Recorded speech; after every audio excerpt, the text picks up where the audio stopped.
Good morning everyone, শুভ সকাল সকল বন্ধুদের, সকল ভিউয়ারদের। সম্বিত অফিসে চলে যাচ্ছে, ওকে টাটা করার পর খাটে এসে আমি একটুখানি রেস্ট করছিলাম। তখন দেখো রবার্ট এসে কীভাবে আমার গায়ে এসে খেলা করছে। অ্যাকচুয়ালি এটা ওর এভরিডেরই রুটিন, প্রায় এভরিডেই ও এটা করে। সম্বিত চলে যাওয়ার পর যখনই আমি একটু রেস্ট নেওয়ার জন্য খাটে এসে বসি বা শুই, ও গায়ে উপরে এসে খেলাধুলো করে।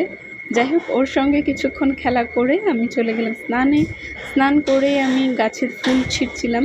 এখানে জানলায় আমার নয়নতারা গাছ রয়েছে কটা, প্লাস একটা সাদা ফুলের গাছ, যেটা থেকে ফুল তুলে আমি পুজো দিয়ে নিয়েছি। একে একে ঠাকুরগুলোকে সাজিয়েছি। আমার বজরংবলীকে কী যে মিষ্টি লাগছিল দেখতে, আমি তোমাদের সঙ্গে দেখাবো।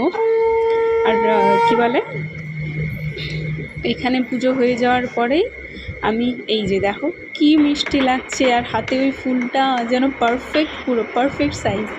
তারপরে চুলটা ভালো করে মুছে নিয়েছি, কারণ চুল ভালো যদি না মুছি, আমি চুল না শুকাই, বিকজ আমার মাইগ্রেন যেহেতু আছে, মাইগ্রেনে পেন শুরু হয়ে গেলে ব্যাস সারাদিন পুরো অকেচো হয়ে যাবে, আর কিচ্ছু ভালো লাগবে না। তার জন্যই ভালো করে শুকোতে হবে বলে মুছে নিয়েছি।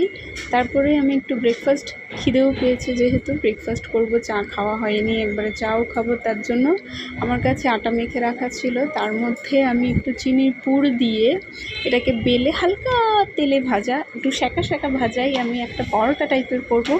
আমি জানি না এটা তোমরা কেউ আগে কোথাও খেয়েছো কি না, বাট প্লিজ একবার বাড়িতে ট্রাই করে দেখো। এটা বেশ দারুণ লাগে, আর চায়ের সঙ্গে তো মানে কোনো কথা নেই।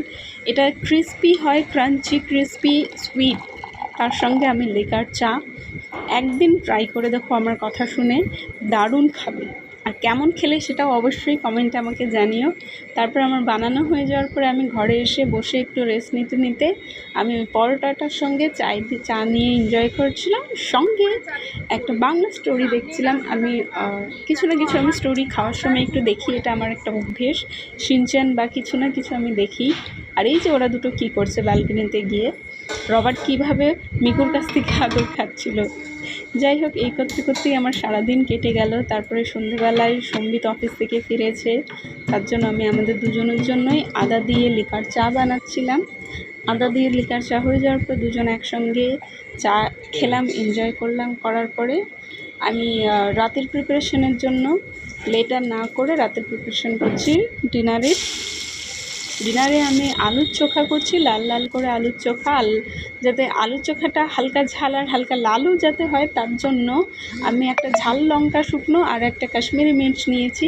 তারপরে আমি একটু 2 পিস রুই মাছের পাতলা ঝোল করেছিলাম টমেটো দিয়ে। আর আমার ব্লগ যদি তোমাদের ভালো লাগে অবশ্যই সাবস্ক্রাইব করে দিও, লাইক করো।